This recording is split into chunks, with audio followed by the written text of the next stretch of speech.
So let's start our today's session with the difference between what we will learn in our today's session. First, we will learn about the difference between functional and non-functional, and then we will go through the different types of functional testings and different types of non-functional testing. We will learn about that. Okay.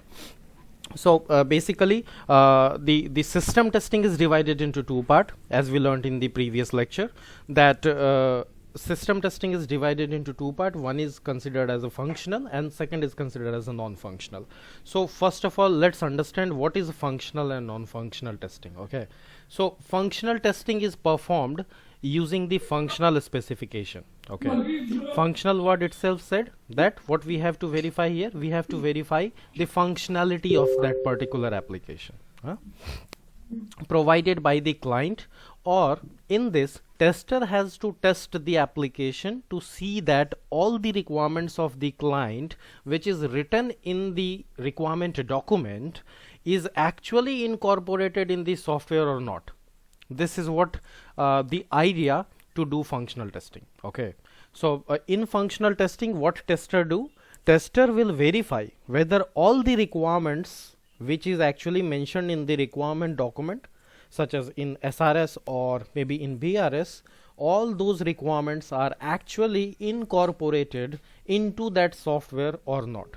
This is all about functional testing. Okay, now secondly, non-functional testing. So what is non-functional testing? Non-functional testing is that which is always concerned with the client expectations. Okay, here what we have to focus, on client expectations. Non-functional testing wants to know that the product behaves correctly or not. Okay, so in non-functional, what we will basically focus, where testers have to basically think about, they have to look into the performance of that software, they have to look into usability of software, they have to look into the load and stress when we applied on that software, how it is behaving. So this type of testings where actually the expectations of client is binded, we consider those testing as non-functional testing. Okay, so there are a few difference between non-functional and functional. Let's go through that and then we will move forward. So what is actually the difference between functional and non-functional?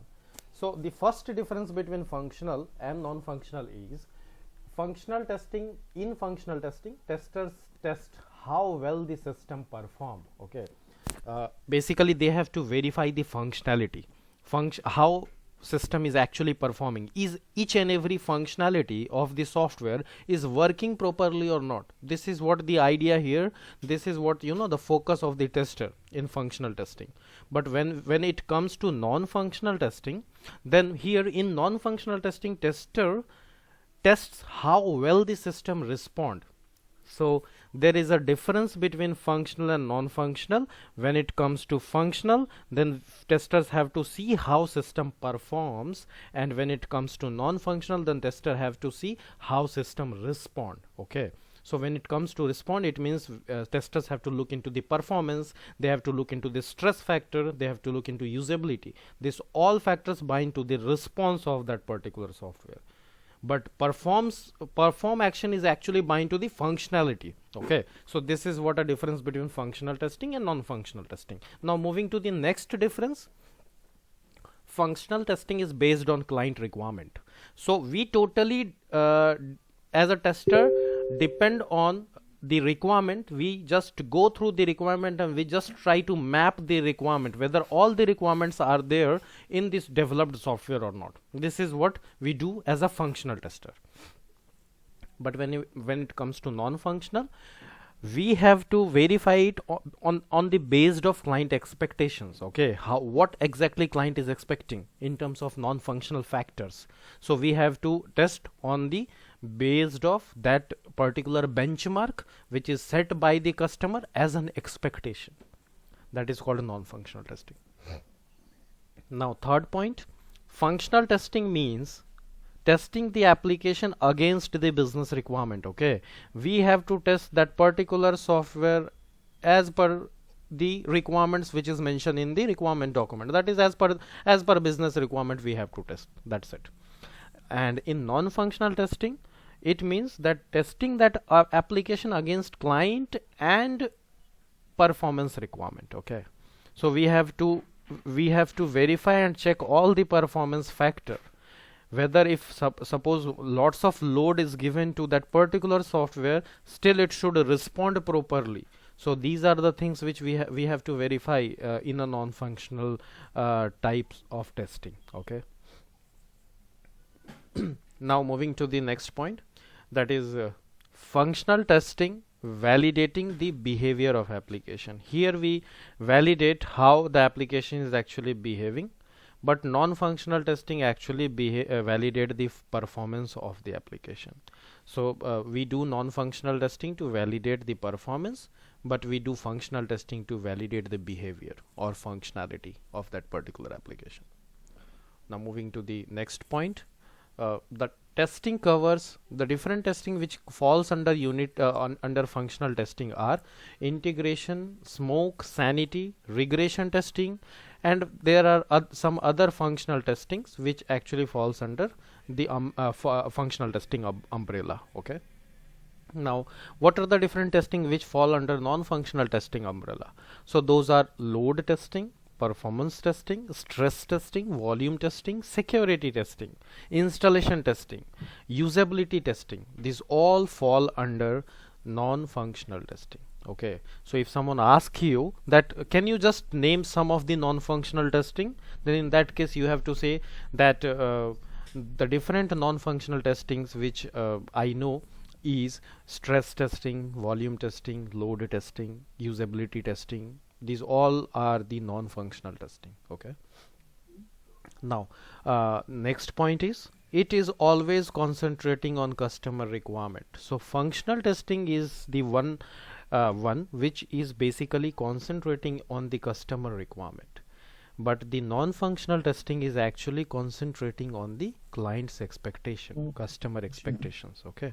So this is what a major difference between functional and non-functional. If we will just try to collect a simple difference, then functional testing is a testing where testers have to verify the functionality, okay, of the software, and non-functional testing is a testing where testers have to verify all the performance and expectations related stuffs such as stress testing, load testing, usability testing. These all fall under non-functional testing. Okay, so this is all about functional testing and non-functional testing difference. If you have any questions, just let me know, or we will move forward with the different types of functional and non-functional testing. All good till here? Yeah, I'm okay with that. Okay. So here are some of the testings which fall under functional and non-functional, which we are going to see or just look into that. So there are few in functional testing. Those are smoke testing, sanity testing, integration testing, system testing, regression testing, user acceptance testing, and etc. Okay. Now there are some non-functional as well which we are going to learn. Those are performance testing, load testing, stress testing, volume testing, usability testing, security testing, scalability testing, compatibility testing, and localization testing and internationalization testing. These are there are some others as well, okay, which falls under non-functional testing. So let's begin with some functional testing types. So smoke testing is one of the popular testing, okay, which is normally asked in interview as well, and we have to understand what exactly is smoke testing meaning in software testing, software industry, or in QA function. Okay, so what actually smoke testing is. So to just elaborate about smoke testing, this is considered as a very basic testing, okay, where testers have to do what testers have to do. Testers have to just check or verify the critical functionalities, okay, whether all the critical functionalities are working fine or not. This is what testers have to validate in smoke testing. If all the basic and critical features are working fine, then we can say that smoke testing is done. And if all the critical and basic features are working, in that case what it means that testers are ready to move forward to do detailed testing. Okay, so in that case testers have a good idea, means he can say, he or she can say that smoke test is passed, so we can move forward, okay, and do detailed testing. So let me give an example here, that suppose a tester get a build, okay, to test. Then what tester will do? Tester will just do the basic testing whether all the critical feature of that particular build is working fine or not. If it is working fine, then the tester move ahead to do detailed testing. That is the reason the another name of smoke testing is build verification testing. That is the reason it is also called as build verification testing. So let's check this in detail. Testing the basic and critical feature of application is known as smoke testing. Smoke testing is also known as build verification testing. It is also called as build verification testing. It is performed to ensure that the most important functions work. What we have to do, what we have to ensure from this testing, we have to ensure that most important functions should work. Okay, give me 2 minutes. Yeah, so what I was saying, that the another name of smoke testing is build verification testing. Okay, so the result of this testing is used to decide if the build is stable enough to proceed further testing. Okay, so the result of smoke testing actually decide whether testers have to move forward to do detailed testing, or we have to halt our testing here only. Because suppose you got a build, you are a tester and you got a build, and when once you start testing, there are lots of bugs, there are lots of problems, there are lots of issues, and you are not able to test that software because it is really very buggy. What you will do, you will just stop, you will just pause your smoke testing, and you will ask a developer to give another build. Why? Because there is no meaning of testing this build, because it contains lots of issues, lots of problems. So smoke testing is just a I can say just a green signal through which you can just proceed forward to do detailed testing. So smoke testing is a positive testing. It is also categorized as a positive testing, and when smoke testing have to do when the first build come for testing. As soon as build came for testing, then testers have to do smoke testing first of all. Okay, so smoke testing covers most of the major functions of the software, but none of them in depth. Okay, so smoke testing will never smoke testing is not a testing where you have to do detailed testing. You do not have to test it in depth. You just have to do a testing, but it should not be thorough testing. It will always a lighter testing. You have to just verify the critical features only. Okay, the result of this test is used to decide whether whether to proceed with the further testing or not. If the smoke test passes, then it's good, it is giving a green signal to go ahead with detailed testing, and if it is failing, then it is giving you a red signal that stop, no need to do further testing, you required a new build from the developer. So you have just you just have to stop your test and ask for a new build from developer. So this is what the statement is validating here. If an application is badly broken, detailed testing might be a waste of time and effort. Okay, so there is no meaning of doing detailed testing if your application is badly broken. Now moving forward to sanity testing. So what is sanity testing? Sanity testing is actually a subset of regression testing. Okay, it is performed when we do not have enough time for doing testing. Suppose we are having shortage of time and we have to deliver something. Okay, and we do not have enough time to test that. So in that case, what we'll do, we just do a quick sanity check.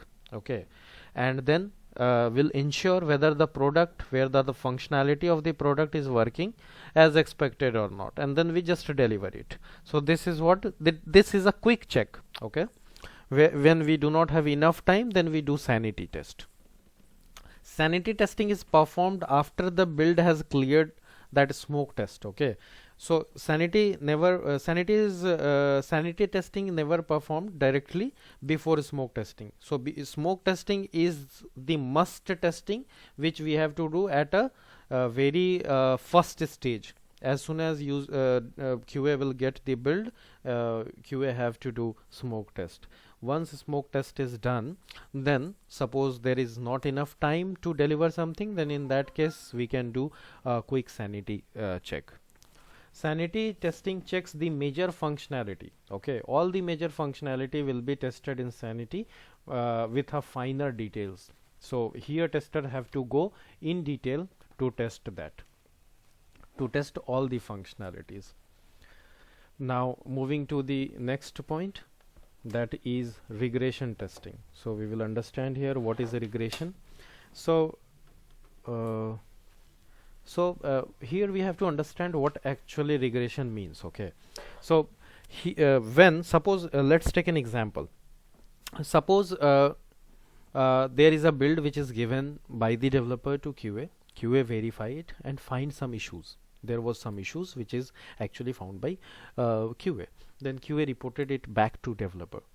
That developer fixed those issues. Okay, once those issues will be fixed, then a new build is given to QA, including all the fix which is reported by the QA. Now when the QA will again retest that build, the QA will retest those fixes which is done by the developer. But apart from those fixes, QA will also verify the other areas which is related to that fix to ensure that the other functionality is not getting break. Okay, everything is working fine. So this particular testing is known as regression testing. Okay, so let's go to the definition here.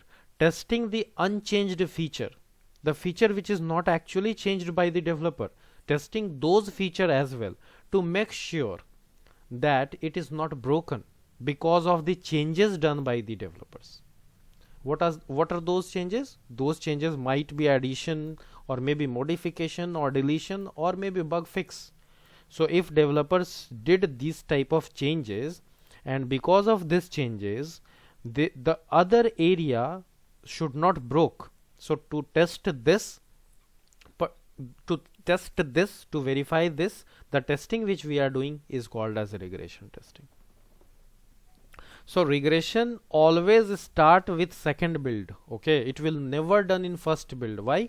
Because once you verify the first build, you found some issues and then you again send those issues to developer. They will fix those issues and then give you the second build, then only you are able to do regression. Okay, so regression will never regression is actually not applicable in first build.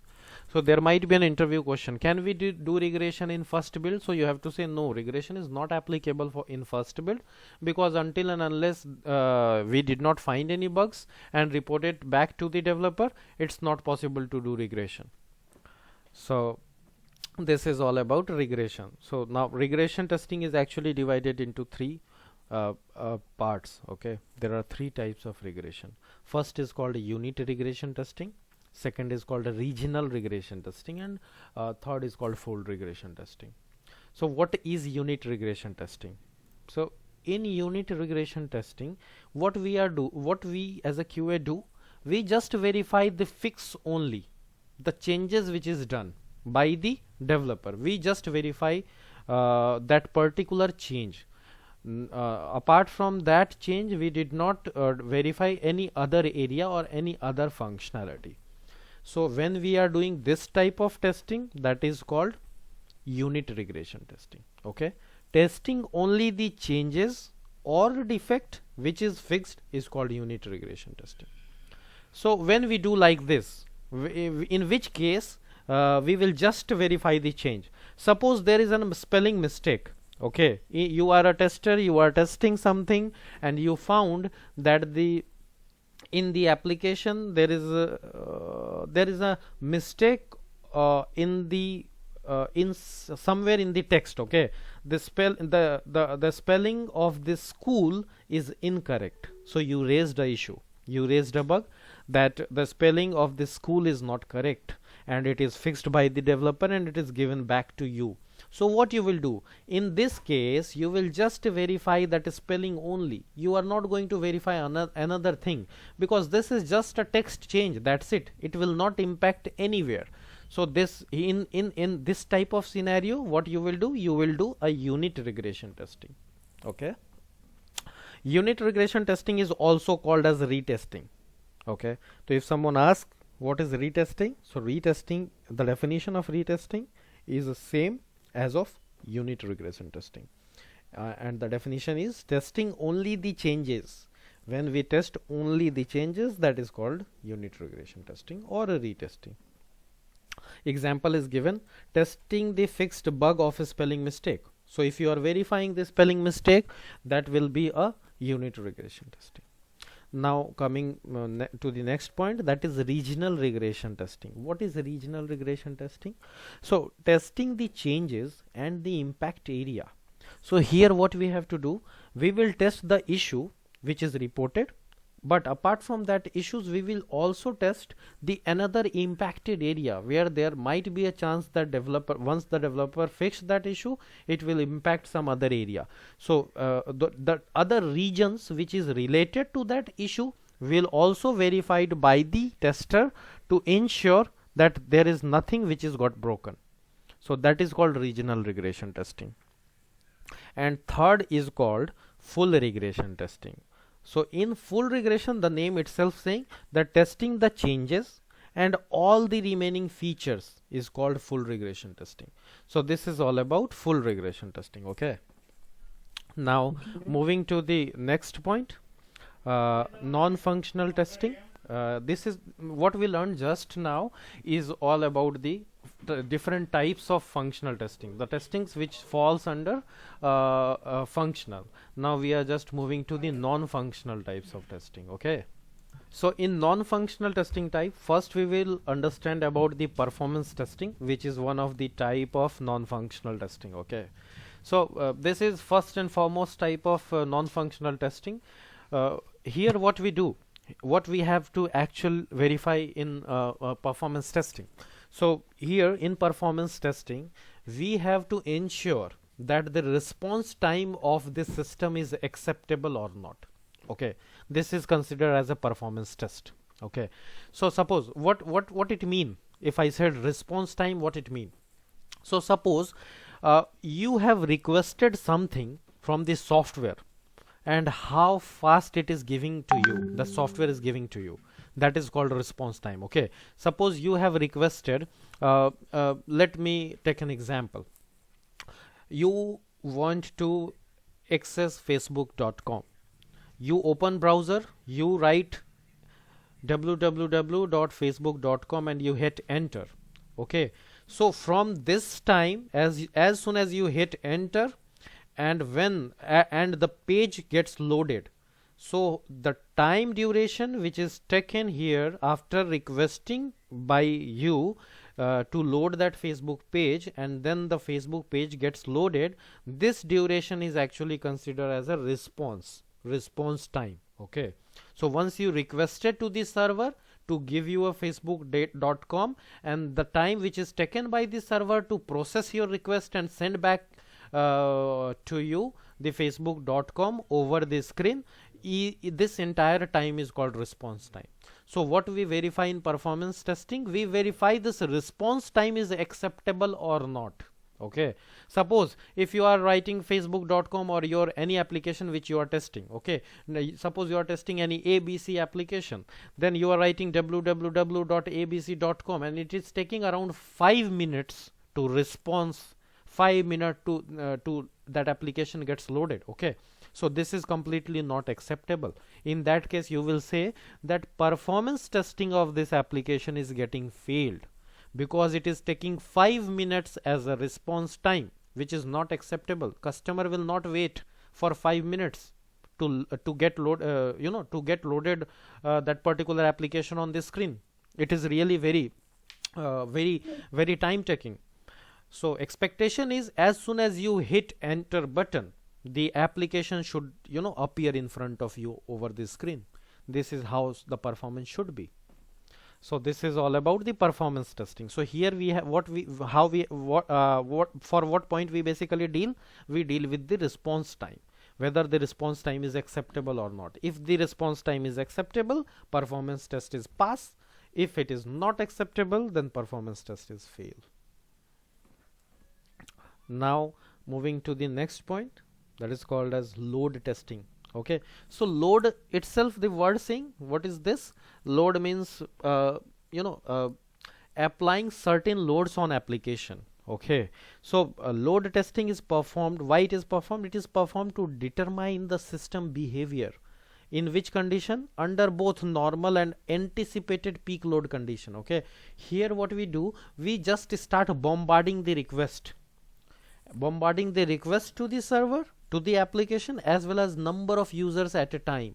We just start putting a load by this way to the software and just checking the behavior of the application, how it is behaving with peak load as well as with certain amount of loads.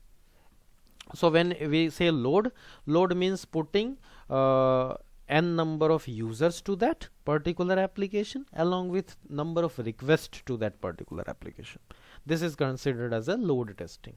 Okay, now moving to the next testing, which is again a non-functional testing, that is a stress testing. Okay, so these are the just common word. Stress, when suppose we generally word this use in our common life that yes, I am in a stress. Why you are in a stress? Because there are some additional work or unexpected work which was not in the schedule is done by me, or there is some unexpected thing happen. Okay, in that case the people goes on stress. Similarly, if we do some unexpected thing with the software, then we are saying that we are doing stress testing, because which is not in a normal condition.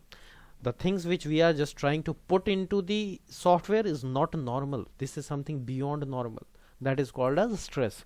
So see here, the testing is done to pull the system far beyond its capability. Okay, we are just trying to pull that system out of its capability and see how it reacts. So contrary to load testing, in which maximum allowable load is generated, in stress testing the load generated is more than what the system is expected to handle.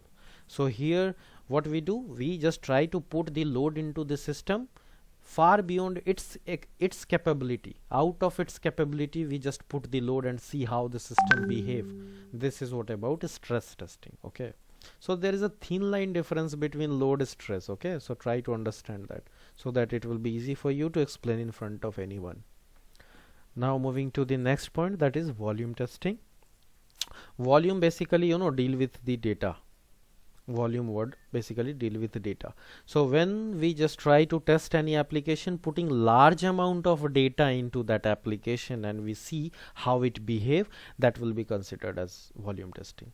So sometimes you just try to realize in your normal life also, when you are using your phone, let's consider that phone as a product and an application. Okay, once your phone is fully, once the memory of your phone is about to full, at a certain peak level, and there is very less space in your mobile phone, in that case your phone will not behave properly. It will somehow stuck somewhere. Your application is not easily accessed. So this all because of the data which is overloaded to your system, to your mobile phone. So I was just trying to give you an example to correlate with the volume testing. Okay, so in volume testing we test that software after entering large amount of data into that. Okay, so here let's go to the definition. When the storage requirement and capabilities of the system are to be tested, volume testing is done. So what we are doing here, storage requirement, we just try to test the storage requirements and its capability. when a huge database size is encountered, systems performance and its ability to exchange data and information are tested in that case. Okay, so where large huge database is required, in that case we also just try to check the ability of that particular database, whether it is very easily or reliable to exchange the data and information or not. So we do this type of testing, which is considered as a volume testing. Okay, now the another testing is usability testing. Okay, usability testing means how easy to use that application is. Okay, in very simple word. Or suppose let's take an example. You are using mobile phone, and there is a button in any application which is not easily clickable. Okay, you are just trying to tap and you are not able to tap properly. You have to just focus there to tap on that. Then in that case, what you will say, you will say this application is really not so much user friendly. Why? Because when I'm just trying to tap on button, I am not able to click or tap on that particular button. I have to focus enough to click on that particular button. So this thing will be considered in a usability testing to verify the ease of uses of an interface within an application is what all about usability testing. So here where we focus on the UI, we focus on the appearance, we focus how easy to navigate from one module to another module. This all falls under usability testing. Now moving to the next point, which is security testing. So what is security testing? So security testing is the word is self-explanatory, that here we have to focus more on how the data which is actually within the application is properly kept, and how much secure that particular data is. So what we have to test here, we have to test whether if any malware or any attack happened on that particular application, your data should not get loose out. Okay, it should be somewhere somehow properly secured. So while performing non-functional testing, the test how well the system can preserve itself and the data it hold in situation of malicious attack is called security testing. So in security testing, we have to focus on data preservability, how it is properly preserved when any malicious attack has been done on your application. Now moving to the next point, which is scalability testing. What is the scalability testing? So scalability testing is you as a tester have to verify whether your system have that capability to scale up if required at any point of time or not. So when an application is tested for its ability to increase and scale up any of its non-functional requirement, such as load, number of transactions, number of servers, or volume, it is also known as scalability testing. So suppose your application at current point of time, your application has a capability to handle suppose 50,000 users, 50,000 load. But now suppose you got some more audience, more users, and you would like to scale your system from 50,000 to 1 lakh. So what you will do in that case, your application should be that much capable to scale up to handle from 50,000 to 1 lakh users. So this is what basically we have to verify, we have to test in scalability testing. After that, compatibility testing. Okay, so what compatibility testing means?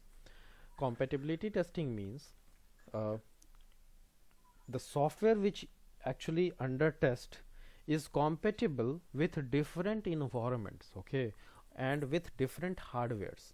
So if I'll give an example, suppose let's take an example of Facebook again. So that particular facebook.com which is actually very clearly and properly, executing in iOS, in Apple phones.